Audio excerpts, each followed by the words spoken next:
Hello, everybody. Welcome back to another fantastic episode of London's Critical Podcast. I'm one of your hosts, Patrick Briggs. And I'm your other host, Aaron Briggs. And we have some fantastic guests with us today. They've been making waves within the scene, and they've been like, I know we'll get into it throughout the episode, and we didn't really have time to say beforehand because I was almost maybe saving it for the episode, but like, there's such an inspiration to me and to so many people around me in the scene and everything, and like, it's really cool to be talking to them today about everything they've accomplished so far and what they will hopefully continue to do and inspire others. We're sitting down with Sofia and Ro of Stompbox London. Thank you so much for joining us. And how are you doing this evening? Good. Oh yeah, thank you for the kind words. Oh my goodness, nice to hear. It's no word of a lie. My partner Jill specifically wanted me to express. I was literally going to be like, "Come in here and tell this to them." And they're like, "No, it'd be too much of a disruption." But she was like, as a zine maker herself of like a decade plus, like seeing your zine was just like, it's been such a big deal for her, and was like it was really like yeah, like I said, inspirational and like a really awesome thing for her to see within the scene, and just like how hard you've kind of like been going at it and what you've been able to accomplish. It's just like really amazing. So I'm sure we're going to get into all that, and I hope we didn't overhype you too much here. But if you don't mind, could you introduce yourselves and your role at Stompbox, and maybe what Stompbox is as well? Okay. Yeah, I can start. So I'm Sofia.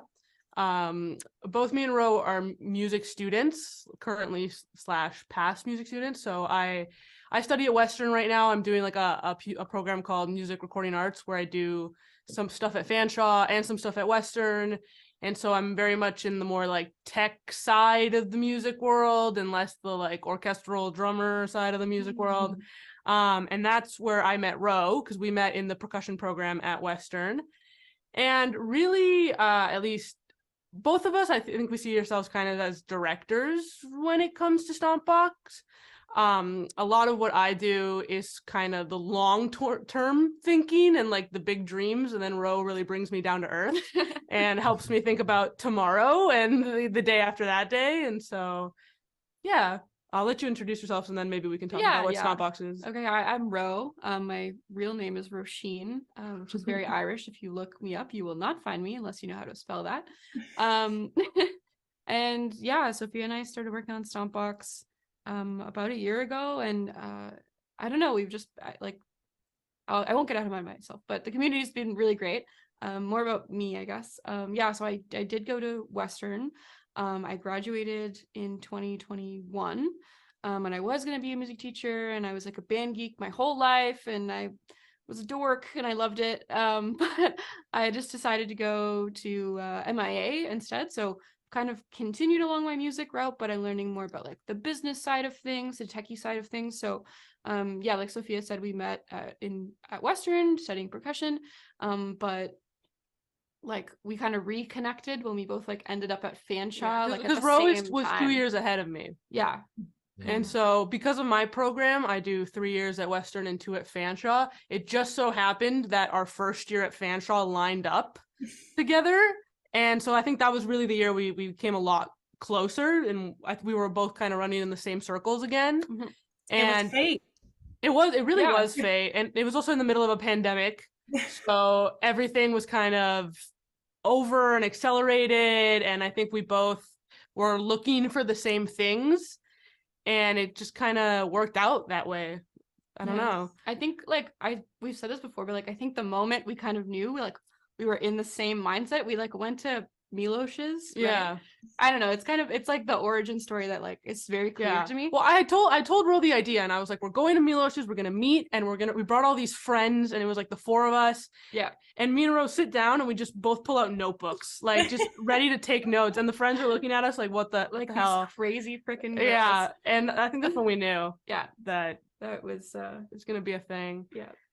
And yeah, I think Stompbox really came out of it, at least for me. I was really looking for kind of artistic, musical, cultural events in London to go to. Like as soon as I got to London, I was really trying to seek out these events. And I got to be honest, I found it a little bit difficult. I don't know if that was maybe because the student scene is so disconnected from a lot of the stuff happening in London, or if I was only 18 when I got here, it was a brand new city, brand new people. I was finding it hard to find anything that wasn't my like little Western bubble. And going to Fanshawe definitely helped because it expanded that bubble a little bit more. But then the pandemic hit, and so it was kind of impossible. I wasn't really going to find anything. And so I was really just looking for something to be this kind of in-between space. It wasn't for locals, it's not for students, it's not for anybody. It's just a place for art and music, and it's easy to find, and you can go on Instagram and it's there, and you don't have to know a guy who knows a guy who knows a guy to get in, you know? And that was kind of the idea. It was like this kind of abstract concept in my head. And I told Ro about it, and Ro really agreed that London could use something like that. Yeah. And then we've just been making it up as we go along since then. Fake it till you make it. Yeah, fake it till you Oh make my it, God. for sure. Why did you decide to name it Stompbox? Who knows? You literally just came to me and you were like, this is because a Stompbox can be anything, right? Well, yeah, a Stompbox is a guitar pedal, as like most people know what a Stompbox is. But I feel like it could be so many things. It could be a jukebox. It could be a radio. It could be a mosh pit. It could represent so many things.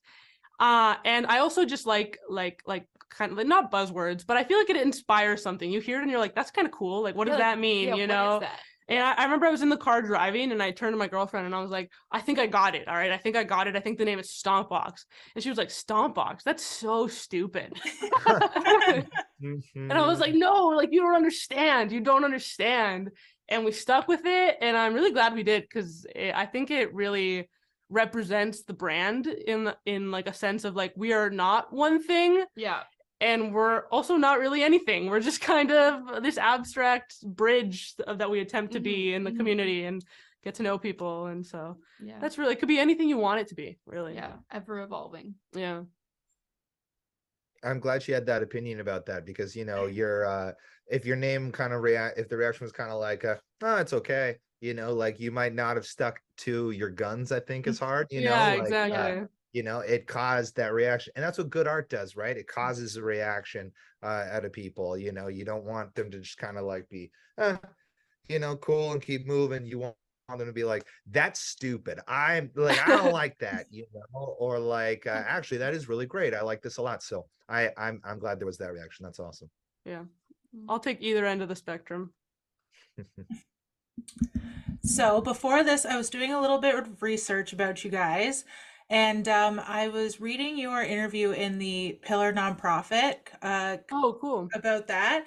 And so I read that Stompbox has a heavy focus on including young people in everything they do, because they recognize that there are very limited opportunities, venues, events, and recording spaces for high school aged youth. So for my kind of questions from there is, why do you think it's important to engage the youth, especially in London? And do you feel like the events in the city, especially music related events, are kind of more for 19 plus scenes? And how do you hope to change that? Well, I don't know. They're definitely all for 19 plus. It's just a bunch of Yeah. people trying to make money off of the bar. I think a part of it is, when it comes to music, a lot of the times the primary income is coming from the bar side of things, and the food and the drink that's bought alongside the music, which forces a lot of music to be in bars and in these 19 plus venues, and they're often downtown. And when you think about London is a big place, if like geographically, you know, not just with the population, is very spread out. So if you live in White Oaks and you're 16, convincing your parents to let you go down to the Richmond Tavern might not be as straightforward as it might be, you know, if you went to Central High School, you know, or something like that, right? Yeah, and so, even then it might still be like a 19 plus show. Yeah, and the tavern is strictly 19 plus. So, and COVID got rid of a lot of venues, and so I think we were only really left with sort of places that didn't do music primarily. They had a lot of, they had beer and they had other things, but music was kind of the extra thing they did to pull people in. And it ostracizes people, right? I think for me, where it came from was I grew up in Mississauga, And so for me, being this like emo loner high school kid, like the coolest thing was like getting on the subway, going downtown and like going like an art show or a concert or something. And like suddenly you're like, these are my people, you know, like these are, they dress like me and they like my music and like all this stuff, right? And like I was like, wow, like this exists in the real world. And if those shows hadn't been all ages, I wouldn't have had those experiences. I wouldn't have known that that's out there, you know? And I think people really underestimate high school students, you know? Yeah. Like they want to get involved. They want to do the real life thing, you know? And they're so willing. And like, if you really think about it, who has the most time on their hands? You know, high school students, like they have a roof over their heads, you know, maybe they have a little part-time job going on. They got some disposable income. Like the older you get, the more complicated your life gets, right? So yeah. Absolutely. Yeah, it's so like it just kind of reminds me like kind of me of us, me and Patrick, because we both like grew up in London, went to high school downtown even, and still we're just like the coolest place that we're able to go to is the music club. And it's only like a open mic night or a night that our friends are putting on like a show or something, but we couldn't go do anything, which is why we both decided to leave London. And then we kind of, once we got older, realized, oh, we can go to like Call the Office, RIP, or like all these places because we were 19. But in high school, it does kind of, does like, there isn't a lot to go to do. Yeah. Luckily, we found some house shows, or Patrick did, and strung me along, but it was good. Yeah. And that's for me the thing that always proves the point is you can ignore the high school crowd as much as you want, but they will survive. Like the whole Marconi Club sort of saga that happened over the pandemic was so impressive, you know? Like these were literally, it was this like same bands every weekend, same lineup. And everybody would keep going out because that was the space for them. That was where they got to be themselves and see their friends and have a good time. And it had nothing to do with alcohol or beer or clout or anything. It was literally just a bunch of people creating a space for themselves, you know, and that to me proves it. Like they will rise above all else. They will rise. So why not include them, right? Why not get these bands to come to your shows? And people are so worried. Like people who don't drink still drink non-alcoholic things. They still eat food. Like they're still gonna bring you income, you know? I think that Marconi Club, I'm so glad you mentioned that saga there. Mall Crimes, my band, was so lucky to be included in one show one time with those guys. And I have never seen anything like that in London. Yeah. Like I've never seen anything like that before. It just, because even leading up to the show, I was like, they just did this show the week before. How is anybody gonna come out? Like, what is happening here? And then like, I couldn't believe it. There was like over 100 like kids there, just like all having fun to this show. And it was just like being put on by kids, you know, that like were using the resources available to them. But like you're saying, I think that's, I don't know. It's maybe like, that's just like, it's the definition of like, I don't know about punk rock, but like, it's a definition of like kind of DIY and doing it yourself, obviously. Right. And finding spaces, and like, by doing that, like it incentivizes you to create your own community and everything. But you make great points that like it would really help if the city also had more spaces like this, like where kids didn't have to just rent the Marconi Club every week, you know. And the only reason they got to do that because one of the members used to work there, you know, and like had an inn there and all this stuff. So it's all about these little details about how these like things get to happen. And there should be more spaces for all ages shows. There absolutely should be. Yeah, and I think it really sets the tone for your future. Because when you're in high school, all you want to do is reject everything people are telling you. You're like, I'm leaving this city, I'm leaving this house, I'm gonna become a vegan. Like, like you're just like, I don't want anything to do with anything. And then you come back, and I feel like if in your high school experience you find so many cool stuff in your city, when you're an adult and you're 19 in your city, you know what I mean? You're still, you want to embrace that. You want to be like, yo, I rep London, like right? Whereas if like people who grow up in like little middle of nowhere towns often are like, I never want to see this place ever again. I agree. And we gotta have more things like to rep from London, right? So like 100%. Things like Stompbox, it's nice to rep it, like knowing it's from London and everything. Yeah, and I think there's so many cool things in London. I like that was another reason I wanted to start Stompbox is I found stuff, you know, but I was like, why isn't there a place I can just go to find this much easier? Like, why do I have to like CSI my way into like the satellite art gallery or like, you know, like why was it so hard for me to find out this existed, you know? Yeah. Like we just both went to Museum London for the first time this summer, which is Yeah. really sad. Which is really sad. Yeah, Like we've been here yeah. so long. Yeah. And like just nobody so knows beautiful. about anything, like especially as students. I just feel like, Yeah. we keep talking about like the Western bubble, and like I'll say Western bubble until I die. But it's so true. Like It it's is just so true. it totally exists. And like no shade either, but like the Faculty of Music also has its own bubble within the Western bubble. And so yeah, you just like walk to and from campus and you don't know Yeah. what's downtown. You never go past Jack's. Yeah, you don't go past freaking or Dundas. I've heard like you don't go past Dundas. And it's just it's so bad that it's like these, I don't know, London stereotypes or things are like perpetuated over time. Anyways, but I completely agree. And I think you guys are really making I think that's why I make a point to say that you're doing such a great job, because you're making a point as young people within your scene and community to be like, hey, there's cool stuff happening here. Let's promote the heck out of it and like have people, you know, repping things from London and being proud of the cool things going on in their city and not being like, I have to move away to find cool things, you know, like they do exist here. They're just not being promoted in the right way, you know? Yeah, I think that's a big part of it is we've never ever set out to be the monopoly or anything of that nature. It's more so helping students feel like they're invited to these sort of events, and then having the locals feel like students aren't all the frat boys that the TV portrays them at. Because it like with Fanshawe and Western combined, there's like I think like almost 40,000, 50,000 students at both schools, full-time students, right? And London by itself has 422,000 people. Like we're almost just alone right there. We're almost at 500,000. Hamilton is 570. We're not that far off, you know, like we're a big city. There's a lot happening in this city. And it's just unfortunate that a lot of the stuff is really restricted to kind of like friend circles.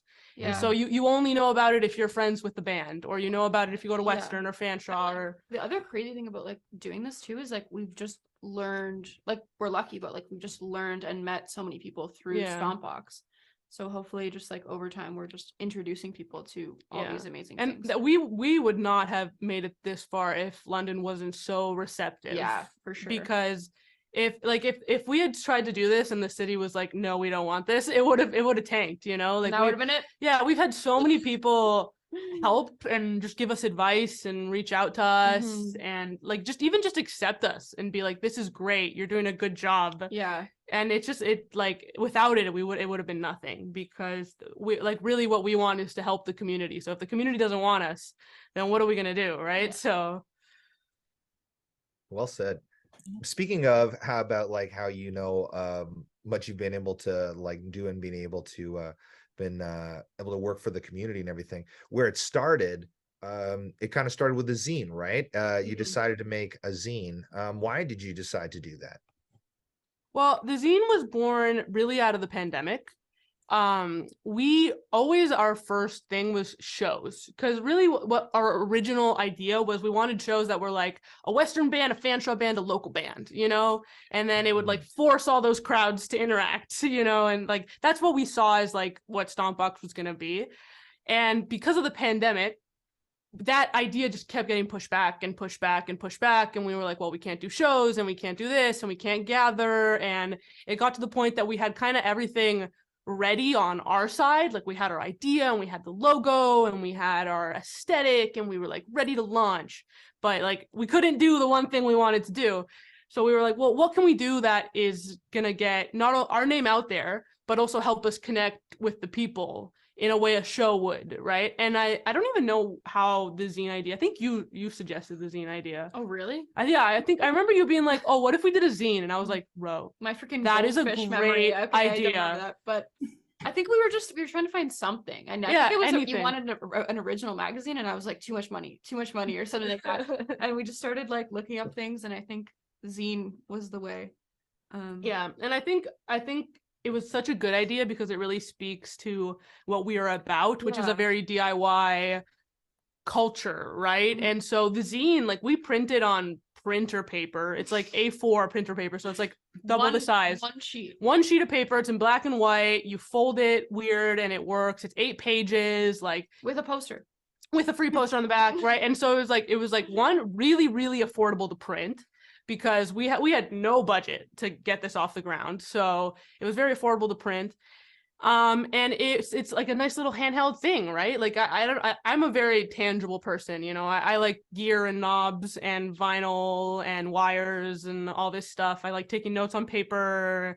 And so to me, having something tangible that you can hold and read and like see your band name in or put on your wall. Like I used to go to shows and they would hand out little like not flyers, like programs for like the show, and all the program would have cool little stuff in it or ads from like local music companies, and I would collect them and put them on my wall. And like I love that idea of like sort of this like little piece of paper you can transfer knowledge from. And yeah, and we thought it was a great way to get our name out there, and definitely was, and to help some bands out. And the first 3 bands we featured were really random if you think about it. Like, you know, like Full Throttle. Yeah, it was Full Throttle, Pro Wrestling, and Bebo, which is a friend of ours. And I remember that interview with you guys. It was just you and Danny and Patrick. And I was like, oh my God, these guys are talking to us. Yeah, like, holy oh my God, they're so cool. Yeah, like, you know, and yeah, and it was like, really nice because we came to it like, we didn't know that much about the local scene really coming into it. Yeah. And so we were just trying to find bands that we thought represented kind of the 3 corners we were trying to target in London. Yeah. And it's been good. I think they definitely those were good options. Yeah, and to this day. Yeah. We had a lot of fun doing that interview.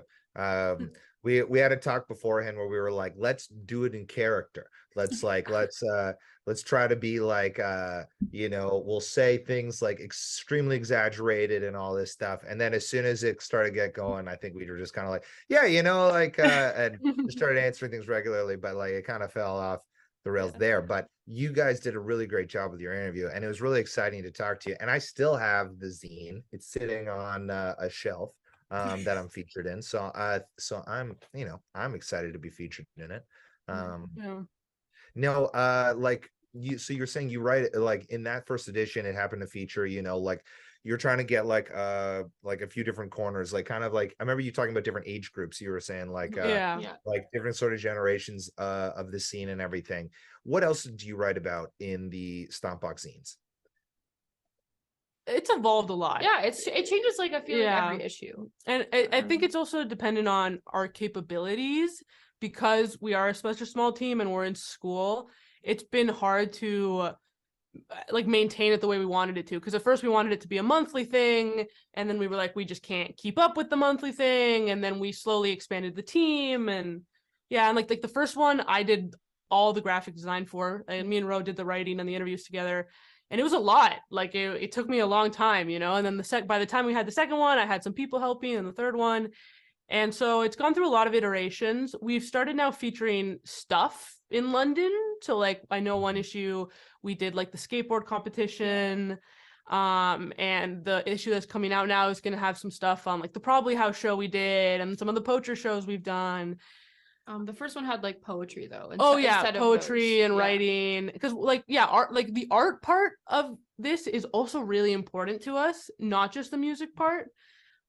So yeah, we had some poetry and some writing, but and we also have like a page on the artist that does the poster. That's like another thing. Like a little biopsy biop, what's it called? Bioptic? I don't know, there's a word for it, whatever. I don't know. On the artist. Oh sorry, that just like that cleared my brain out. That's okay.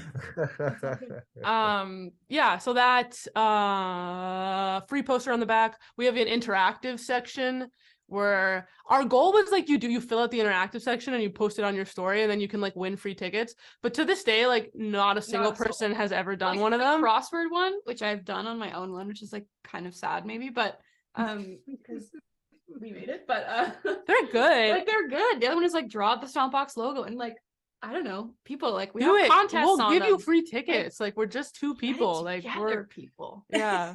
And like the last one was like draw your brain on Stompbox, and I just thought that was so cool. Like, just go for it. I don't know. And then what else? Oh, we were trying to do a upcoming in London thing, because like where else can you find like a list of shows coming up in London Besides Grooves. Yes, shout out Grooves. And London's pretty cool, obviously. Yes, of course, true. But it's really hard to maintain. You guys probably know it is really hard to keep up with everything happening in London, especially when we don't have a set due date on anything we do. So we'd like have the zine together, and then by the time we put it out, like too many of the shows had already passed, and so we'd have to like cut shows out and then add new shows, and it just got complicated. So now I think we're really trying to like zoom in on more so the writing and the musicians and stuff we've been doing and that sort of stuff. Yeah. Oh, I love it. So is there a new edition coming out anytime soon? Yes, very soon. If you are a zine follower, you will know it's been a long time since we released a volume, because I think the last one was like in June. Yeah. I feel bad about it. We feel bad about it. We swear we feel bad about it. We were very busy in the summer. Yeah, we were very busy in the summer, and we as a company, we're not even a company, right? Like we're really trying to find our way, and we've been doing a lot of shows, and we did like an incubator program with Pillar, and we did like some art stuff, and so the zine kind of got like put to the wayside a little bit. Especially because the whole team that works on the zine, we have 2 writers and 3 graphic designers, are all volunteers, so we can't demand too much of them, and so it's been a while, but it's coming out before Christmas. I swear it is coming. It's happening. Yeah, there might be a giveaway too. Maybe. Yeah, and we're gonna do some Christmas Some giveaway merch stuff. giveaway. Yeah, because show wise we're done till 2023, and so we're really gonna try to get the zine out, and then hopefully we're trying to rework some things so we can get the zine coming out consistently every other month on the money, because we have a mailing list. Patreon, if you're listening to this, we will send it to you wherever you are in the world. We will mail you a zine for $4, $5 per zine, not even a month per zine. All right, so yeah, so we really want to get that going, but it's just been tough with everything else that we're also trying to get going all at the exact same time. So we have some really cool people who work with us who are going to take it on now. Yeah, and so it's coming out. It should be pre-Christmas, hopefully pre-Christmas. Yeah, and it's nice that we have people that are going to take it on, just because we have so much to do with like the shows are just a lot, and we're also just trying to like figure out our steps as like a business social enterprise. Yeah, like fuck, I don't know, sorry, my language. Man. Oh no. Yeah, so people can pick them up from your Patreon, like that would be a good place to get it, but is there any place locally to pick up your zines as well? Like, wait, is there ever? Do you want to? Okay, we have to like list all the record stores in London. So okay, there you go. Yeah, Village Idiot, Speed City, Grooves, Odyssey, The Beat Goes On, which is out in White Oaks. I think that's all 5 of them that we have right now. I'd love to expand. I'd love to get into like some St. Thomas, and like Exeter records, wherever. But for now, I think that's how we're gonna stick. And the mailing list is really great because it doesn't matter where you are, you'll get, as soon as it comes out, you automatically get charged for it, and it gets sent to your house. So you just kind of subscribe, and then you don't have to do anything else. You don't have to order it when it comes out. You get charged and it goes. And yeah, but I do like having it in the record stores, because it brings people to the record stores to hopefully buy music and support local. And it's both are great, and regardless, you should buy a zine. Yes, please. You had been kind of mentioning about all these amazing events that you've been putting on, especially in the summer. You started with a show at the Brewing Co-op, then you had a craft jam, been a part of skateboard competitions, Halloween parties. Most recently, you've done 2 shows at Poacher's Arms, an indie night and a heavy night. How did you decide what kind of events you wanted to put on? Because it seems like you've had so many different varieties of things that you've put on, a majority of concerts, but is there anything else that you kind of want to dip your toes into? Oh God. Okay, well, I just feel like the variety of events, first of all, just comes between our like personalities. Like we just both enjoy like different things as well, and like also comes from the community. Like we see a need for different things in the community.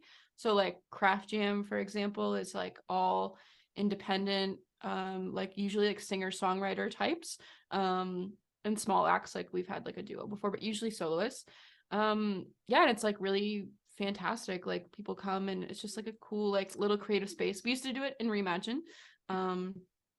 And it was just such a fantastic time. Like people came and they would make crafts and the music would be on, and I don't know, it was just like a lovely experience. So there was like that kind of space, but then on the other hand we have like the hardcore night at Poachers, you know. So I think we like having that diversity. Yeah. I think the idea has always been to help fill niches or needs in the community, right? Because like I said earlier, like we've never wanted to take over anything that was already happening.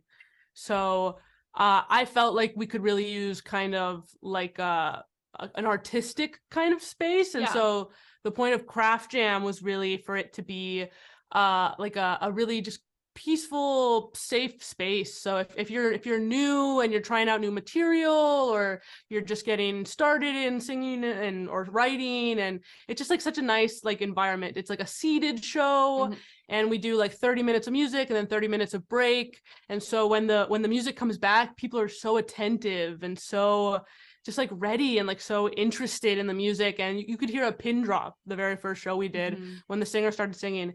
And it's such a beautiful feeling, because so much of music is done in these like hovels at the back of the bar, and drunk people are screaming, and you know. Yeah. Like so, it was very like musician artist focused. Yeah, and we always have a local artist selling art. So the very first one we had Lucky Acid, we had Sammy Orlowski at the last one. Yeah, and like Riam came with Lucky Acid, and so that and it's like it was just such a wholesome thing, because you could come and you could listen to music, you could buy some local art, you could do a little collage. It was all ages. The very first one we did was completely dry, no alcohol, no nothing. It was just like a very nice, just delicious environment. Kombucha. Yeah, and so like that, I think that kind of series of shows was really oriented to creating a safe place for people to experiment in the sort of duo solo area of music, right? And then I think the launch show was just a launch show. It was like, let's get this going. It was just like, what bands can we put together that will just pull people, and it'll be like a lot of fun. Yeah, and from different crowds though. Like, like Full Throttle were like 16, 17 when we made that show happen, right? And so now they're opening for like Finger 11 or something. They did already. And they've opened at Rum Runners a million times. They've opened at the Western Fair. Like the drummer's a sponsored drummer now. Like they're like making waves, you know? And and we had them, we had a Fanshawe band, we had Susie Jacuzzi Rose Band, who's like a Western Fanshawe conglomerate.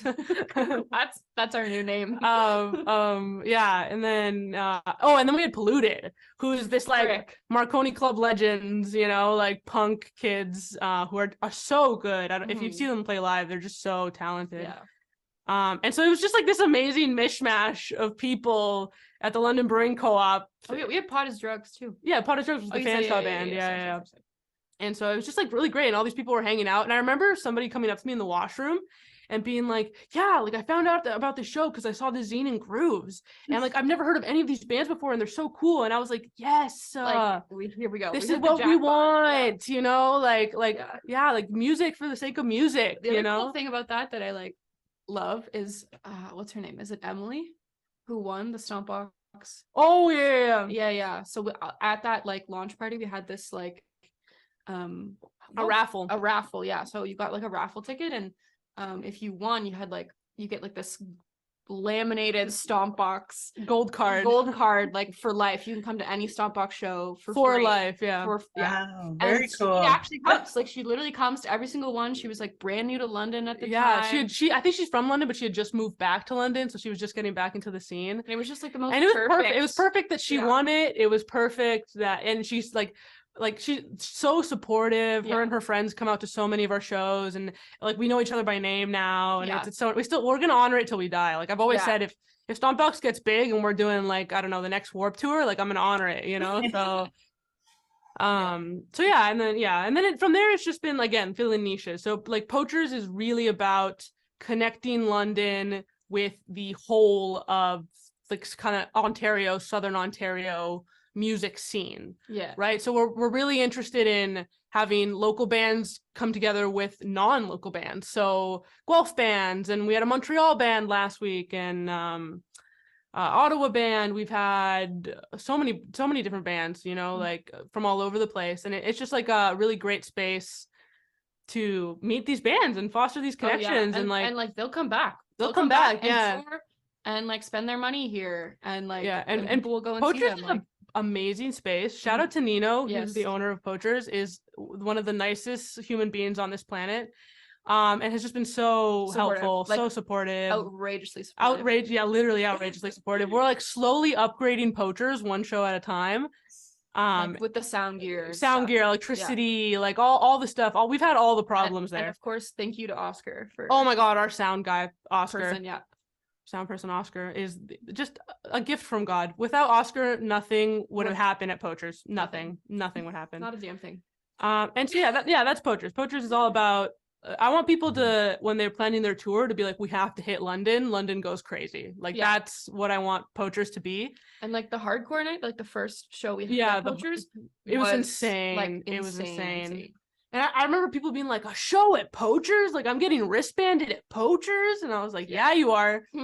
Come on in. Like, and Poachers really lends itself to that space. It doesn't seem like it when all the tables and chairs are set up, but when you see it set up for a show, it's very different. Oh, what a good atmosphere. What a good atmosphere. And I feel like, like we're trying to maybe do more of those like party events, like kind of like what we did at the Diver, the Halloween event. Halloween event. I just love Halloween. Yeah. Halloween is the best holiday. I'm so sorry, Christmas, but Halloween is the best holiday. And I just want to do a fun party night, you know? Like, we freaking did. Like, and we did. Yeah, we totally hit capacity. So bad that Crystal. We had to turn people away. Crystal came up to me, who's the owner, and was like, "Nobody else can enter this building. Nobody else." And I was That's like, a good problem "Okay, to have."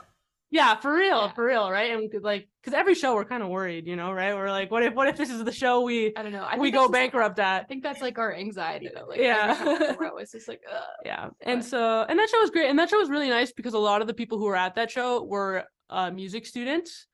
And a lot of those people again wouldn't go past Dundas or wouldn't go past Jack's or even go down Talbot Street to that intersection, you know. And now if it wasn't for these events, let me get back here, like I'm gonna come here with my friends, like, and so now we've just introduced a whole bunch of people to the Holy Diver. And also, like, I feel like what we're trying to do again with Stompbox is a little off topic, but like kind of goes along with Poachers, kind of goes along with a lot of things that we do. It's just like trying to bring knowledge to people about like, the Holy Diver is a cool, freaking great bar in London that you maybe don't know about. Yeah, I have this teacher who's from LA originally, and he's like, yeah, this town is 20 minutes wide. And I'm like, you're so wrong. You don't even understand how wrong you are about that. Like, it's not even a little bit true. Like, you know, so I think, that's part of it. Like, so many people have gone to the Diver since.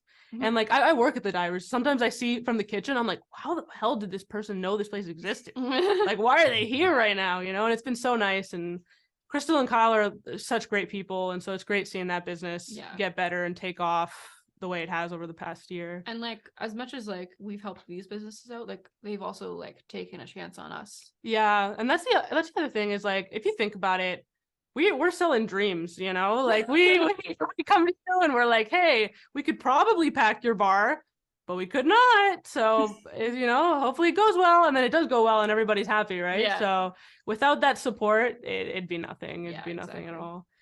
But yeah, it's a little off topic, but I guess I don't know what your original question was. It was about shows and the variety of shows. Okay, well, actually we covered that. Yeah, you covered it all. That was great. Yeah. We just want to do original stuff in London that brings people together, wherever that may be, in any capacity that might be. Yeah.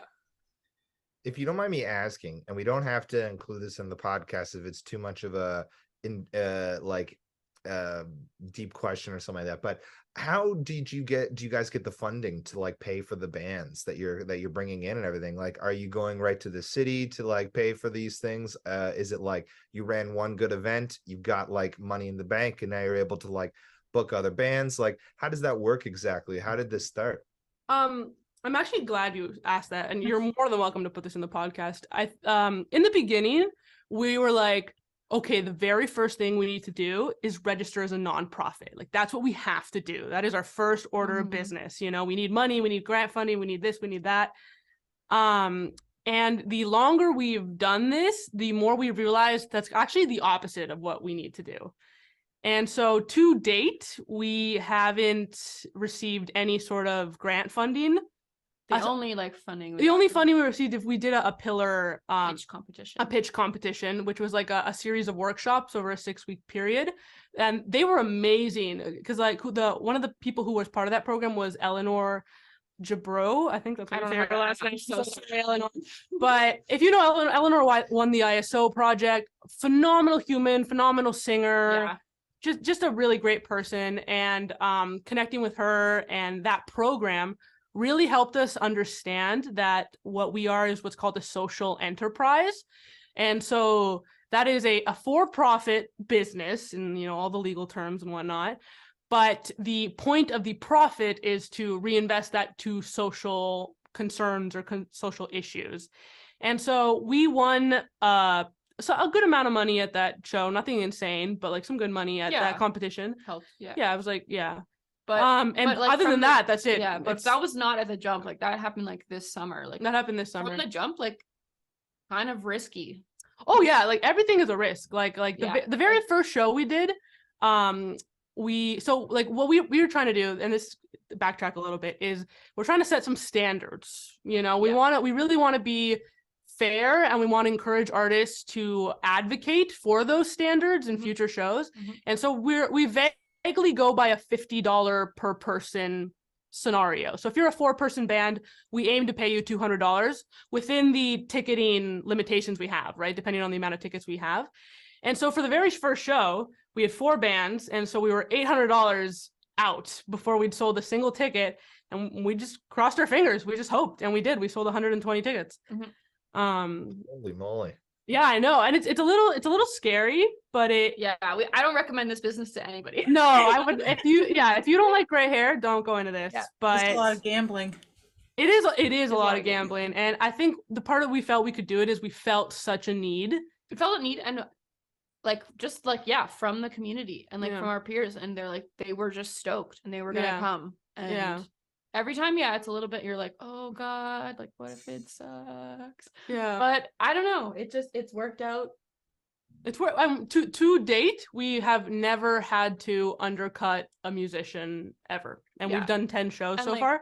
That also goes for we pay everybody. Like we're not the sound person is paid, the photographer is paid. Like nobody's because we're musicians and because we know what this industry is like, we are very passionate about paying people except us. We pay everyone except ourselves. I mean, we're trying to work on that. We're working on that, but we'll start the Stompbox leader GoFundMe. But it's just a gamble. Every show is kind of a gamble, and now it's going to be a year in February that we've been running Stompbox. And so now we have some money in the bank now. All right, we've put a little bit aside. We have some float, and so we're willing to do some more risque things now, and we really want to start investing in some proper stuff. Like we just bought one of those Square credit card tap things. Oh yeah, those best investment. You'll use it forever. I know. I feel so professional. Just so crazy. Great. And so it's just been like that. We just hope with the advance tickets. We usually get an idea on the advance tickets how well we're gonna do. And we're just trying to also apply to more pitch competition-y things as well to kind of do that, and then get eventually some more information on how to grow. I think a lot of people in the artistic community feel without grant funding, a lot of things they want to do are unattainable. And really that thing we did with Pillar, it was the youth impact pitch competition, opened my eyes to so many things, because we, as part of that program, we had conversations with various mentors. And so Eleanor was one of our mentors. Zara Habib, the DJ, was one of our mentors. Savannah, who did Grickle Grass, that's for a long time, and worked for Downtown London, did a bunch of stuff, was one of our mentors. And through those conversations, we really realized that a lot of the time grant funding is great, but it also does limit you because you are forced to do a lot of reporting. You're forced to do everything a certain way. There's deadlines and you have to like achieve all these certain things. And so much of your time is now going into the grant application process and the reporting side of it and all this other stuff. And it's already so much freaking work to do it. Yeah, as it is. yeah. So that, and we realized like we don't really need it. I think freedom is so valuable, and being able to really have complete control over your project is so valuable. And also I think we talked about this too when we were in the workshop, like not like things die a little bit sometimes because they're too reliant on grant funding. Exactly. And so, yeah, sustainability is something that we really, really want to build into everything we do, right? So and sustainability in all senses, right? Us sustaining ourselves so we don't burn out 1 year into doing this, sustaining the business so it brings in income. So my sound tech is, still wants to do it every month and doesn't want to off themselves because we don't have a stage plot for them, like, so it's all part of it, and I think, hold on, because the social enterprise idea is kind of it's a more modern concept. Oh, it's very modern, But it's a great route for impact because you retain control, and you're also not hiding the fact that we need money to make this happen. This happens because you all choose to support us. You come to our shows, and like we do our best to make things affordable. Like we have the online tickets that are $10. We never go past $10. The door tickets are $15, and sometimes we do get the occasional person being like $15. But also those are usually people that are like coming into Poachers to get a drink, and we're like, I don't know, it's tough money. Like I don't know. But like that makes such a difference for us because those extra $5 at the door help. If you think about it, right? Definitely. Like every 10 people it's another $50. Sometimes we do rely a little bit on the last minute London. Yeah, we do a lot of them. Which is totally so thing.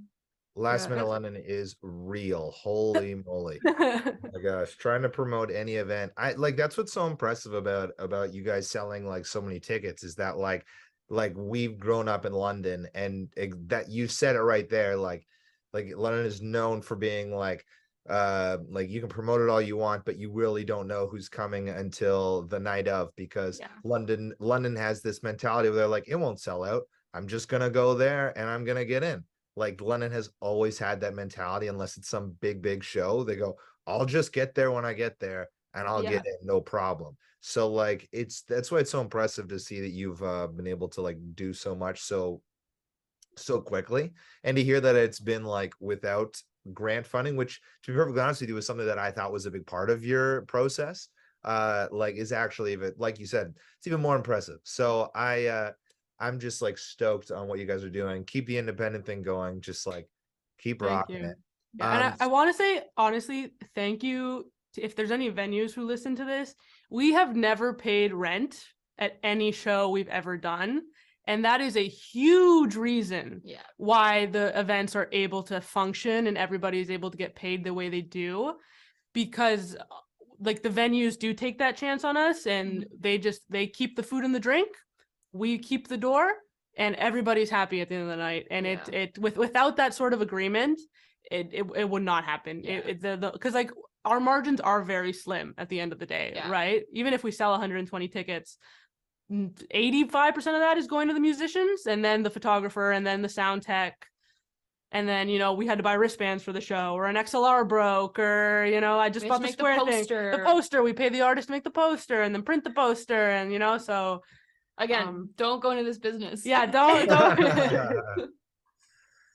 Like do it because you're passionate about it, just like you are, right? Yeah, absolutely. Speaking of, like what has been one of your favorite events that you've run so far? Oh, frick.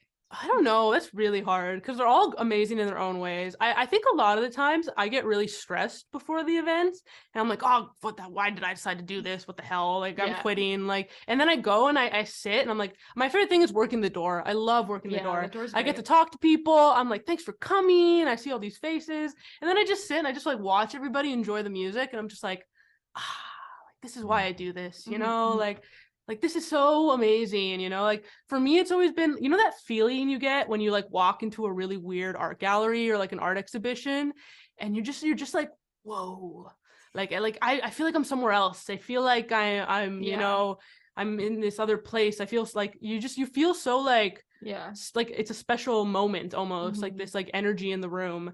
And I think that's really what keeps me going, because some shows I'm like, oh my god, well, like I leave school at 5:30, I'm there at 6, and I'm there till 1 a.m, right? And so sometimes it's like tough, but it's that energy and seeing people so excited for this music. And especially that's why I love doing the all ages shows, because the high school students come out and they're just like so excited to be there for no other reason than the music, you know, like they're just so excited to see music in their city, you know, accessible and cheap. And I don't know my favorite show. That's tough. Yeah. I think Halloween was so much fun, but it was also like crazy. It was like, very stressful. It was very stressful. And I maybe will never see the diver that packed again. Like it was. Yeah, and it was crazy. Yeah, it's a good shout out to Last Minute London. You watch out, because we had to turn away people with tickets at the end of the night because oh man. Yeah, oh, like wow. it got complicated, and it's hard to navigate those things with the door people and the ticket people. And like we have had shows where just some people just don't come. Like they bought tickets, but they can't make it. Like shit happens. So but you know. So yeah, like the Halloween was I love Halloween. So just seeing a bunch of people at the diver, and we like if you were there, you like we cleared out the like eating section of the diver next to the bar, and we put up a mirror ball, so it was like a dance floor. And then on we had a fog machine, and on the right side we had they have like a little service window where they make coffee like during the early bird, and we had a tarot reader inside the service window. And so we had this like McDonald's of tarot situation going on. It was nuts. It was insane. Like it was literally a drive-through tarot station. And from when the night started to the night ended, there was a line for the tarot. Yeah. And the tarot reader from Seven Sisters, shout out Seven Sisters, Eyes of the Oracle, what a good guy. Was just did tarot for like 4 hours, and just in this rotating window of tarot, and it was just like so fun. And like I don't know, it was just like and we such also good had, energy. I don't know, like after that it was so nice seeing like we had like a photo booth as well. Oh yeah, it kind of gave like prom just because of the backdrop like thing that we had going. And like we had a photographer there, like Chloe, shout out Chloe as well, taking photos like for us, and that's how we like observed, or what's judged is the better word, the costume contest. But anyways, it was just like nice to like go through the photos. Like after it was all done, like I looked through them, I was like, damn, like that's crazy. Like all the people came and they looked so cool, and I don't know, it was just really sweet. I think that's probably one of my favorite ones. But I feel like Craft Jam, like just the wholesomeness of like the very first Craft Jam, like there was like that kind of ambiance about it where it was just like really like just calm, peaceful. Like everybody was so tuned in. It's just like indie music. We have like the Reimagine's all white at the back, so we had like projections on the ceilings, and Lucky Acid and Ream have amazing really cool art. And so they had a beautiful table laid out of like all sorts of stuff. And then we had the collages, and like I remember these like big like kind of frat boy looking guys coming in, and they were like, oh, like we're here for Craft Jam. I was like, oh great, come on in. And I'm like, yeah, this is Craft Jam, and like over there you can make friendship bracelets. And they were like, friendship bracelets. And they like ran over to the friendship bracelet station, and I was like, amazing, like this is great. That's what I want. That's what I want, right? Like and I would like watch people like making their collages while the music was going, and it just like the energy was so like, pure good. art happening. It was so good. And like and just the performance. I love intimacy at events, and I love when there's no kind of bullshit between you and the artist. And we have like carpets where people sit on the ground, and sometimes people screw up their song and restart, or they forget a chord or a lyric, and it's all great. It's like part of it. So like that and I will say the hardcore show, unbelievable. It's not my personal taste in music, but the energy was like it was fucked. Man, it was crazy. So good. The moshing though was insane. What's that dance move that they do? The two-step, the hardcore two-step. I was going crazy the whole night. I have a friend of mine, Patrick, who's in a Brampton band called Miland, who just played with Small Crimes, the Single Mothers. Great band. They're amazing. And so me and Patrick are really good friends. We're both in percussion at Western, and he's like my hardcore guy. Like I'm into that kind of music, but he is really part of that scene and really part of that community. And so he was so influential helping bring all those bands together, and just seeing the way like people came out for that. Like I remember like Bob like Caldwell was like, oh my god, hardcore at Poachers, and then he got there late because he had an event and all the bands had finished, and he was like so sad. And I was like, I'm so sorry, Bob. we will do this again for you, and Yeah, do it for Bob. Bob's like Bob's one of the hardcore kings of London. So for real, absolutely. and Yeah. so many people like were so excited about that music. And I remember Yeah. he came in and he was like, I knew hardcore wasn't dead in London.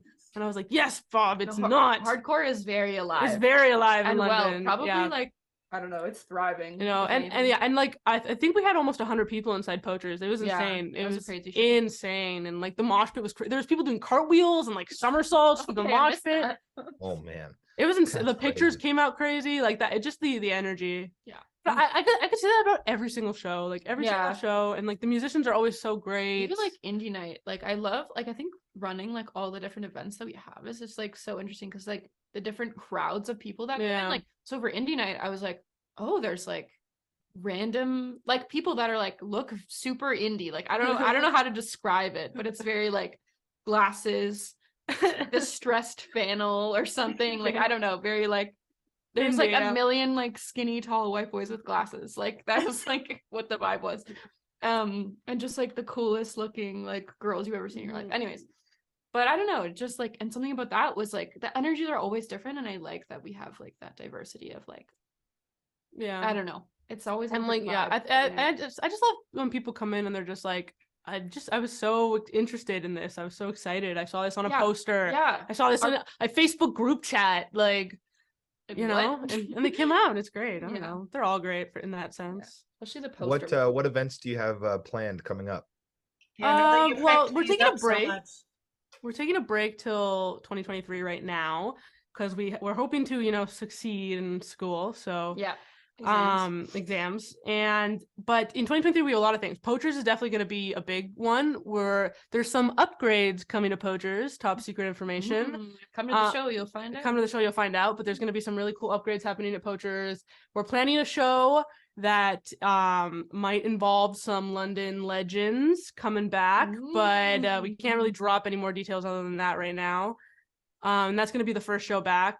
And yeah, hopefully we're going to do some more craft jams. We were supposed to do a craft jam, but unfortunately, I'm sure you guys have heard Reimagine's going through some changes right now. Yeah. And so we're taking a step back from doing craft jam there, at least till 2023, to just reassess how can we help them and how can we make it maybe more beneficial to both parties. Because like I said, no one charges us rent, but Reimagine might be a case where it'd be good to give them support them in that sense, because they're such amazing people in such an amazing space that I'd be really upset if they got shut down for those reasons. So yeah, definitely craft jam will be coming back. And we do have one idea that we've been thinking of. Oh yeah. Do you want to tell them? I do want to tell them. We've been thinking about doing like a goth prom. Ooh, That is that'd be very fun. that is so cool. Yes, Yeah. yes, I'm glad. This reaction is we're thinking like anti-Valentine's Day party. Like that's kind of the idea. Yeah. We're still planning it, but that's all I will say for now. Yeah, so definitely some more kind of like niche party kind of events. I think we're realizing, and we've known this from the beginning, but we're not promoters. I don't really see ourselves as promoters, in the sense that all we want to do is stack shows every weekend. And really, we want to do shows because shows to me are such a great place for people to meet and interact. But we really want to work on the sort of community side of what Stompbox does. And so I have a lot of ideas for programs that could help connect Western students to Fanshawe students, or ways we can get high school students more involved in stuff happening downtown. Yeah, there's I thought of like a solo incubator project, which I won't say too much else on because I don't want someone to steal my idea. Yeah, but like those stuff like that where it's really targeted attempts to help fill gaps that we feel could be filled in the community. And I was gonna say something else. What was the other thing I was gonna say? Oh, there's a nonprofit in London called Main Street London. And I don't know if you guys have heard of the Test Market. Ryan Cassidy runs it. So that is done because of this nonprofit, Main Street London. And what Main Street does is they fill vacant properties in London with stuff. So they either help you get a grant for a lease, or they rent you a space for a short amount of time. And The lady who runs that, Kathy, is really cool. She used to be the manager or organizer, director, I don't know, of Fringe Fest for like 25 years. Very cool. Cool. And so she's really, really cool. And so we're hoping to do some stuff with her to put up some cool arts type events. I really want to do some kind of, not art exhibitions, but artistic kind of events. In some cool places downtown. So more stuff like that. Very interactive. Again, like what we want to do is fill gaps. So a lot of that is bringing people downtown, bringing people out of the suburbs, bringing high school students out of the suburbs, connecting with local business, convincing parents that Stompbox is a safe place to drop your kid off at. We really want our shows to be accessible. Poachers has an elevator. If you guys don't know that, Poachers has an elevator. Okay. And Not know that. yes, it's so if you have any sort of accessibility concerns, there's an elevator. We can help you figure it out with Nino. We're working towards making that easier to use alongside of Nino. Safe spaces, queer spaces, all that jam. Like we really want a Stompbox event to be a safe, open, loving, accessible space. Right. Then there's no bullshit. There's no cliques. There's no scene drama. You know. It's just music, man. It's just music and community and beer. sometimes kombucha.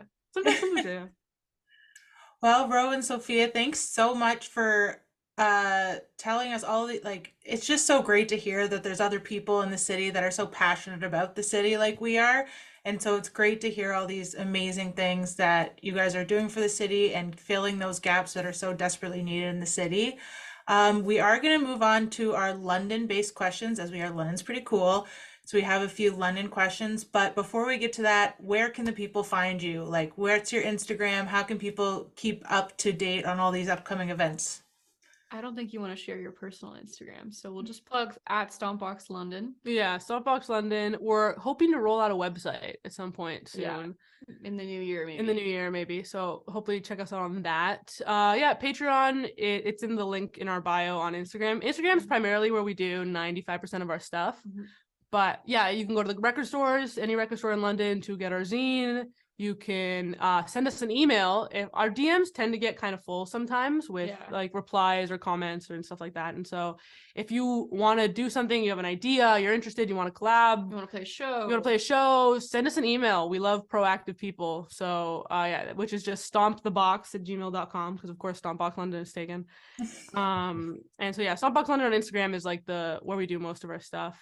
And yeah, hopefully maybe a website. I think that's the only place. Yeah. I think that's good. Awesome. So now we're getting into what some people find the most difficult questions, which are our London-based questions. And the first one is always the hardest one we've found is, what is your favorite place to eat in the city? Ooh, that's tough. You know Vietnam restaurant across from 100 Kellogg's? Yep. I love that place. They have great Vietnamese food. I really love Vietnamese food. Okay, I don't know if it's my favorite, but it's definitely like my go-to comfort food, especially in the winter right now. It's Ozin Korea. My like boyfriend put me onto it. And they make really freaking good bulgogi soup, and you should get it. It's delicious. I don't know what intersection it's at, but it's on Oxford. Somewhere. The Bag Lady. If you've ever been to the Bag Lady, I haven't been there yet. I love going to the Bag Lady. It's such a fun little spot. Perhaps this is basic, but I also really enjoy black walnut. just like a little turkey sandwich. It's pretty good. Can't go wrong. No. What about we like to call London the city of neighborhoods, your favorite neighborhood in London? Is it tacky to say downtown? I don't know. I love downtown. Yeah. No. Pretty much. I also really like the Blackfriars part. Yeah, Blackfriars is cool. Yeah. Like it's kind of a weird spot. Yeah, I love little cute old houses, and there's like a restaurant there too, and I was like walking around there. Yeah. Worley's cool too. Worley has some interesting stuff going on. They do like their own stuff, which I find weird. Like they have like their own like they do jazz stuff, and I don't know. It seems nice. Yeah. I don't know anything about it. It seems nice.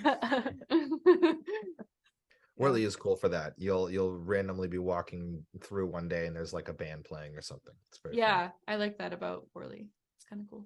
Yeah, I just really like downtown because you can be like, I don't know, you're like, next to like these buildings, and then you walk one street over and it's like the cutest houses you've ever seen in your whole life. True. And then you walk another street and there's like a restaurant just in the middle of this suburb. Oh and yeah, like bungalow. Or yeah, like whatever. bungalow. What is that? That's crazy. Yeah, you know, and I just love how like everything in the downtown is kind of just like little woven together. Yeah, You know, like everything's everywhere. it's true. I'm so sorry. I hate the suburbs. I grew up in the suburbs.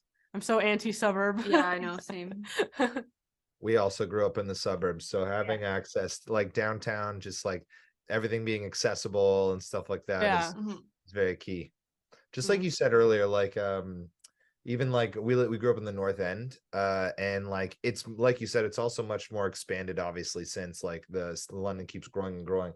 But like even then, it was like it's a at least 15-minute drive downtown, you know, and your parents are like, all right, we're gonna drop you off at this bar or something, and you know, like, and most of the time too, back then too, Call the Office would run shows so late that your band that you went to go see wouldn't even be playing until like 1 in the morning or something. And so your parents are already calling you multiple times being like, I'm picking you up now, like you're not Time to you're go not home. you're not seeing the band that you went to go see because it's too late. Like It's Yeah. a Wednesday night. You So, gotta go yeah. to school. yeah, so all ages shows. Anyways, a London small business that you couldn't live without. Ooh, a London small business I couldn't live without. I'm trying to think of like what kind of business. Is it a food business? Yeah, Is I it feel a like- product could be any. business? Could be any sort of thing. Any sort of thing like that, yeah. Oh, you know what? Music City. I don't know if Music City counts. You I love Music City. I love going to Music City. I'm gonna be honest with you, they're so great. They have great prices. When it comes to renting equipment, they blow Long McQuaid out of the water. It's just such a great place, and everybody there is so nice. Okay, well, I just got put onto them, but I'm gonna give a random shout out to Resonance Printing. Oh Um, yeah. My band just printed their tote bags there, and they are the nicest people ever. And I'm gonna go learn how to screen print there. So they haven't become like, I need them now. Like I realize that I need them. So I'll be there soon, screen printing. Screen printing that is and the very diver. fun. Yeah, the diver, I'm pretty loyal to the diver. I also like Milosh is Milosh too. is also good. Pretty great. Beer Lab. Pretty great. There's so many good like breweries in London. There is a lot of good breweries. Yeah. Too many. But that's not a bad problem. Yeah, Yeah. it's not Not a at bad all. problem at all. If you were to have the perfect day in London, so you have a day off, maybe it's a Saturday, from when you wake up to when you get home and go to bed, what would the perfect day in London entail? I think it would definitely involve some sort of forest walk. Yeah, it's very weather dependent, isn't it? Yeah, it has to be in the summer for me. It has to be Yeah, on a same. beautiful blue sky day. Part of why I love London is the whole forest city side of it. Like I just like you can go, like, you know, even you just go in like Springbank Park, and it's so beautiful, and like all these like long trails, and you can like I longboard sometimes on them, and it's just like really nice. So it'd probably be like a beautiful sunny day longboard ride through the Springbank Park. And then lunch somewhere. Where would the lunch spot be? I don't know. I have mine, but I'll let you think. Well, what's yours? Okay, I think mine is like, I don't know. Mine would be oh my god. Vintage on the Block would be like, it would be a Vintage on the Block day in the summer. And then I would go to Grace's Bodega for either coffee or a drink or some combination of the two. And then maybe I would just go hang around in Victoria Park for a little bit, and then I would go to the diver. That sounds like a good day. That sounds like That's a good very day. solid day. Yeah. Yeah, man. Yeah. Okay, I guess I have to finish mine. Yeah. So definitely an outside, some sort of outside ride through the city. Lunch probably downtown. Maybe I'd go to the market. I love sitting in the upper part of the market and like getting some food and just like basking in the sun and watching people on the street. And then probably go like record stores. Hop in, you know. I love stuff. I love gear, and so I'd love to go like Music City, buy some stuff, buy some records. Is part of it also unlimited money, or yeah, because definitely unlimited money is part of my perfect day. Makes it Big difference. Yeah. Record store, make it rain. Yeah, and then definitely end the night drinking somewhere downtown.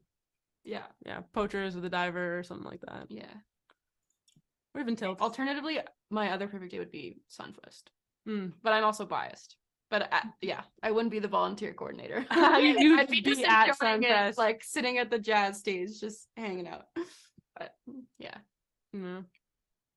Those Oh, are I love those great days. answers. What about a hidden gem in the city? Now, a hidden gem could be a person, place, or a thing. That's hard. Person, place, or thing. I feel like we've said so many things. I want to say something I haven't said. Okay. Radio Western. I think Nice. Well said. Oh no, they froze. Oh, Okay, we're back. Okay, We're back. Did you we're hear good. us? Radio Western? Yeah, Radio Okay. Western, and then you froze. Okay, Okay, well- yeah. I love Radio Western. I love finding music on there. So much of the music on there is really cool. Yeah. And you would not find it anywhere else.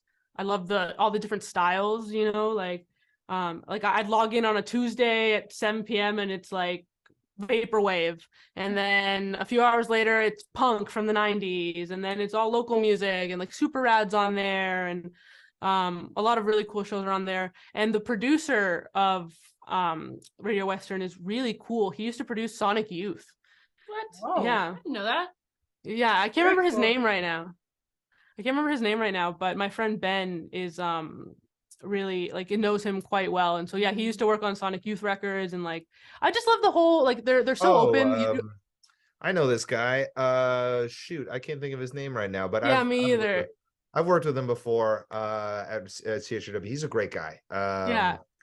Yeah, shoot, what is that guy's name? I can't think of it right now. Very, very interesting character. You should link up and talk sometime if you haven't. Definitely should. And honestly, I love that they're you don't have to be a student at all to even be on Radio Western at all. You literally just have to be kind of in the vicinity. Mhm. And so yeah, I think radio is such a important thing for music, and keeping it alive, especially college radio is where so much Oh yeah. young starting music starts out, And right? Western's is like actually really good. Yeah, Western is really great for that. So Radio Western is definitely a hidden gem. I definitely agree. I am gonna say Good Sport. Mm. They did so much in the summer. They started to run those like art nights. Those were really cool. Their actual studio, which you can visit for a very limited amount of time on Saturdays, yeah. Maybe that's part of my day in London is going. If the Vintage on the Block was on a Saturday, I would go to Good Sport as well. But yeah, it's like literally like right on Dundas and Richmond. Yeah. Is that right? Mm-hmm. Yeah, just above whatever is on the corner there. And yeah, it's just such a cool space, and there's so many like interesting creative people that work in there, create in there, that are making lots of really cool things. So yeah, and Good Sport is a great testament to if you want to do something, make it happen. yeah, Like Good Sport is not a business at all. It's just a bunch of people It's a who pay collective. rent yeah, and have a communal agreement to pay rent on a space. That's it. That's all Good Sport is, And so it's very yeah, dope. if you think legality is holding you back, it is not. Okay, anything is possible. You just gotta find the money. Wow, Just find the money for it. that's the tagline they're going to use for Yeah. Just Find find the the money. money. That's right. Show me the money. Well, we've made it through to our last segment of the show. It's time for a lightning round, you Okay. might say, of questionnaire. Erin does a really good job of explaining this, so I'd like to send it over to her square over there. God. Okay. Erin, describe this segment for us. All right, so this is our final game. It's quick answers, not just what comes to your head first off. We're Okay. going to give you two options of things in London that are pretty similar. So it's going to be a little tough decision. And it's a game that we call this Or that. So Okay. hopefully Okay, with cool. the title, you get a little bit more of an understanding of Oh, either yeah. Yes. this or that. Mhm. All right, I'm ready for starting it. out. You guys are ready. Yep. Yes. All right, perfect. Let's begin. Western Fair Market or Covent Garden Market? Covent Garden Market. Covent Garden, yeah. Sorry. Tough one for you guys will be Grooves Records or Odyssey Records. Grooves. Only because they have been so supportive since minute one of Stompbox's inception. So Grooves. There you go. Masonville Mall or White Oaks Mall. I know everybody's kind of like malls, but it is like a part of London and everything. If you don't attend, that's fine. But White Oaks Mall or Masonville? Shop local one. Second of all, probably Mason. Yeah, I don't think I've actually been to the White Oaks I don't think I've been to Mall. White I'm so Oaks. sorry. It's too far. Sorry. Oh, it's so far out. I agree. And it's confusing. You don't need to go there. Locomotive Cafe or Sidetrack Cafe? Oh man, that's a hard I one. haven't been to Sidetrack. I don't even. It's in Wortley. It's really cute. Oh, yes, I have. Yes, Okay, you have. Sidetrack then. Really? No, I pick Locomotive. I love Really? Locomotive. I love sitting there and looking at the train come by, and like the coffee is really good there. Mm. And they make like amazing sandwiches too. I've had this. You've had their breakfast grilled sandwich? cheese. I've had Yeah. with bacon and jam or something. Anyways, Ooh. I'm still loyal to Sidetrack. How about for parks? We've got Springbank Park or Gibbons Park. That's actually really tough for me personally. I want to say Springbank. As far as I'm like loyal to Gibbons due to proximity, but like Springbank has a venue, like technically with the what is it? the kids thing. What's the No, not the kids. That yes, but Oh. also who's the guy who does the New Year's song? Guy Lombardo? Yeah. Guy Lombardo stage, which I weirdly Yeah. played. You It's fairly guys event. need to It find a counts. way. I'm just saying as a side note, put it in your brain right now that you need to find a way to use that Guy Lombardo stage. I thing. know, and people do use it like for like little jazz shows, but it's like an older crowd. I've heard it's very I'm trying to- expensive to rent. So That's just it. We talked to I can't think of his name, the UNESCO guy here in the city. Oh, Corey. Corey, yeah, we talked to Corey about it a long time ago about why like it's hard to run shows there, and that's exactly that. It's just like because of the placement that it is, it's just very expensive to run shows there. But Okay, like for that reason, Gibbons. Yeah. there you go. I would say Springbank only because the whole of Springbank, the path It's is crazy. really, really long, and it connects to all the parks. It connects to Gibbons. It connects farther up. And it's like 10K, like the whole entire path. It's nice. And I also I love being by the water over there is just like extra It's- yeah, it's beautiful. really nice. Just like extra beautiful. Mhm. But the percussion park is in Gibbons, so That is true. The percussion park is in can't Gibbons. live without that. Yeah. All right, back to the game. Fanshawe College or sorry. Western University? I plead the fifth. I plead the Yeah. fifth. Oh, we are. Yeah. How about Wortley Village or Old East Village? Old East. Yeah, say you know what? Oldies. Oldies is doing a lot right now. Old East has so much cool shit. Yeah, all the time. There's a lot of cool shit There's down so there. much bullshit in Old Sorry, East. Wortley. They Yeah. also have cool things, but Oldies is London. evolving. Sorry. Oh, sorry. London Brewing Co-op or Anderson Craft Ales? It's hard. That's hard. What am I ranking this on? Which Yeah, beer is is it the better? beer or is it like I don't know. Whatever you think is Combo. most important. Gotta be a combo. I don't know, man. We'll sit. I'll make it a tie to be friendly. I haven't been to an Anderson comedy night yet, but I've been meaning to go. So Both. both. That's the answer. Sorry. Oh, That both. beer. That's tough for the listeners. I'm just letting you know it's tough for listeners. They're like, oh, where do their allegiances lie? I'm just saying. How about a Knights game or a Majors game? Oh, majors. Sure. I'm not a sports. It's only because I've person. been to majors game, and that was the one game that I went to. They won, like the whole series. That was last year or whatever. Oh, And then nice. I also subsequently booked like my first Susie Jacuzzi show at that, like literally at the baseball diamond with Charlie Weber. So Very good. I gotta There I you would say go. Knights. I prefer watching hockey over baseball. So whatever. Tomato, Yeah. tomato. Brown and Dixon or City Lights? City Lights. I don't get me wrong. I love Brown and Dickinson, but there's something about many stairs and many floors that I just find infinitely appealing. Yeah. But Brian Dickinson also throws shows, so That is true. that's kind of fire. Like that's kind of That sick. they I'm do. gonna say Brown and Dickinson then. But I also can't read, so I'm just kidding. Now, how about for outdoor activity? Bike the Thames Valley Parkway or hike in one of our environmentally significant area, like one of our trails? Definitely the hike or the bike. I love biking. I don't know. Maybe the bike. I don't know the conservation area, so I'm gonna have to say hike because I should do that. They're Like- really like the beautiful. Fanshawe. I've Yeah, never like been Fanshawe there. Conservation Yeah. Area is very beautiful. I think I might say bike only because I just love Biking. the biking. You know, the Yeah. wind in your hair. Yeah. Mhm. The TVP is perfect. The TVP is amazing. Yeah, I keep thinking of like every time I read the TVP, I think of like The pup, DVP? yeah, like the pup song, like doing 180 on the like, yeah, but it's like Thames Valley Parkway. I think that should be in a song. Anyways, Mall Crimes should work on that. Yeah. Oh, we're on it. We're on it already. Right now. Black walnut or Asmara coffee? Ah, Black Oh. walnut. yeah, black walnut. But my friend works as Mara. Sorry, sorry, Becca. We're gonna switch it back to beer here. Powerhouse or Stormstade Brewery? I haven't been to either. Which is Yeah. a bad confession. There's That is too a bad many. confession. I want to say I've had the Stormstade one, Yeah, and so Sure, we'll go with that. Stormstade. Stormstade. I have to try them out. You have to try them out. Powerhouse is right behind the Kellogg's building. Like it's right Oh, in it's there. the one that's like built into the Yeah, Kellogg's yeah, building, yeah, right? yeah. Yeah. They do shows. It's there kind too. of like in the back area. It's like weird. It's weirdly positioned. You kind of have to like either go through the whole building and get out to get to it, or like go around. Yeah, But I've, it's I've definitely but seen it's it. very I've heard nice. of both I of like them. it. Yeah.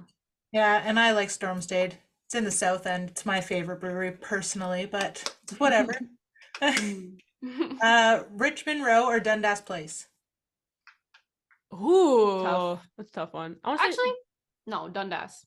yeah, I would say Dundas. Richmond Road doesn't have a lot of Like cult- activities. yeah, They're all just like food food. Yeah. Dundas. and drunk There you university go. students.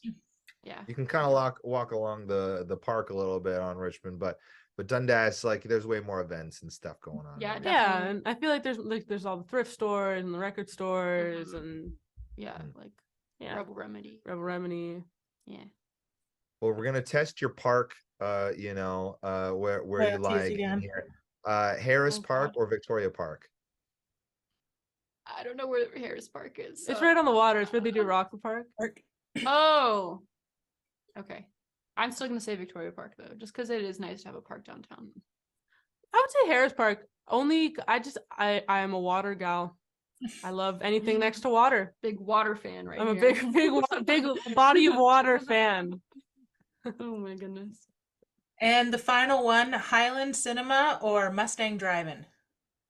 Highland Cinema for sure. Highland Cinema. Only because they do some really cool kind of indie Yeah. showings of showing, stuff. And they do like a 8mm sometimes. Yes, I missed the Kill Bill one, and I'm like, oh my god, I'm so Yeah. pissed at myself for missing that.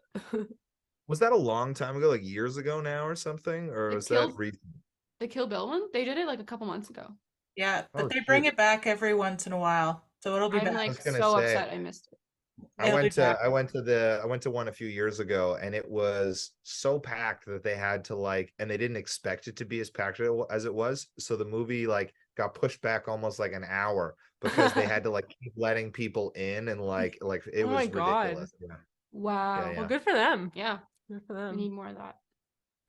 I'm glad hopefully they're running it a bit better now.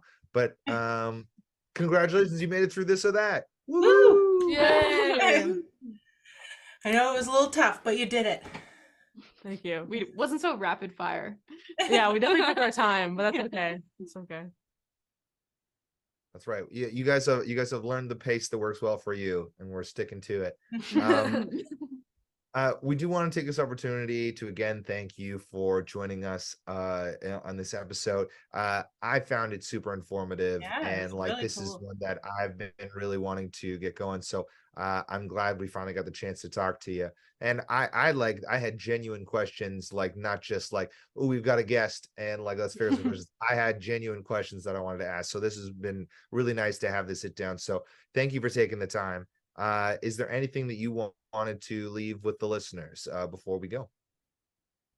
I think I don't just know. well, we just want to thank you like for having us. Obviously, like London's pretty cool, has done so much. Yeah, 100%. Like it's great to see like random-ish people that I know that are like posting, you know, like your weekly updates, like here's what's happening.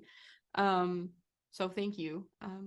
Because this is I want to say, cool. I remember following you guys when you had like 700 followers, and now you're at like 11K. That's It's insane. crazy, yeah. That's insane. So, I love that stuff, you know. Yeah. And you do it because you're passionate about it, and that's the most important thing, Yeah. right? So I think I like, definitely thank you guys.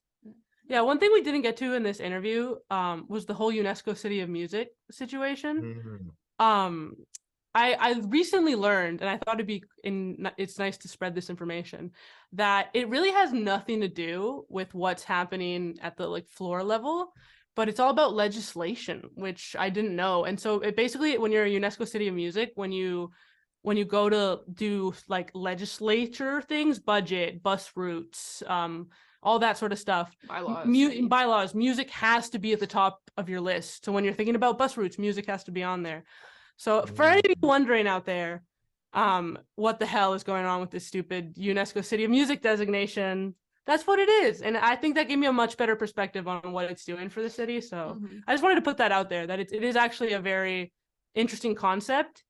And it's going to change things at a level that we're not really going to see right away. And so, but it is a pretty cool deal. It's a pretty cool idea. Yeah. Thank you for mentioning that, because Yeah, I didn't know that's that really either. cool. So like that is super good information for everybody to know. Like I don't know how many conversations I've had with people trying to like, because I've had conversations with Corey Crossman as well, and like I've never had it described so well, like exactly what it's being used for. So like that everybody needs to know that. Well, that's why I mentioned it, because I had the same scenario. I got it explained to me by like 5 different people, and I still didn't understand really what it meant, because I was like, but what like, is it funding? Is it just a flashy thing we put on our resume? Like, what is it? And I was like, well, why isn't Toronto a UNESCO City of Music? All these questions and more, right? But it's really about the city making a commitment to support music in a lot of the things it's doing.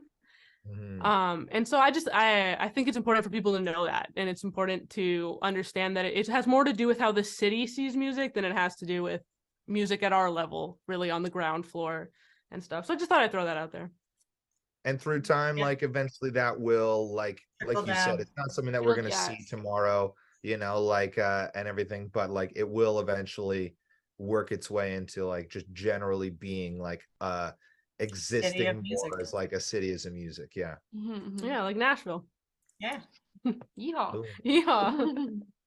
Yeehaw. And thank you again for joining us. We really do appreciate it. Like I said, you guys are an inspiration, and I hope you keep doing what you're doing. And we can, you know, keep promoting you and keep being involved in whatever you're doing as well. Well, thank you. It's such an honor to be on the show, because it really feels like a milestone. I feel like we've really achieved something. So thank you for that. And it's crazy. It's only been a year. So just to see what you guys will do in like 5, 10, 15 years, it'll be insane. We can go back to this interview and be like, look at what, like, all they were just talking about. Like, look, see how far they've come. Yeah, man, that's the goal, right? And if people want it, we are there. And and like, so if you're listening to this and you have an idea, we're here. I love ideas. Hit us up for any sort of ideas. Instagram. Yeah, I want to do all sorts of stuff, art stuff, music stuff, any stuff. Yeah, we have people just like enter our DMs like, hey, I have this idea for a logo. Yeah. And now it might be on a tote bag. Yeah. You know what I mean? So anyways, hit us up at London, or sorry, at Stompbox. Great, not me messing up the at on the podcast. At Stompbox London, or you can email us stompthebox@gmail.com. Nice. Amazing. Thank you so much. Thank you. Cool. Thanks. You guys. I'm Sophia. And I'm Ro. And this is Stompbox London on London's Pretty Cool.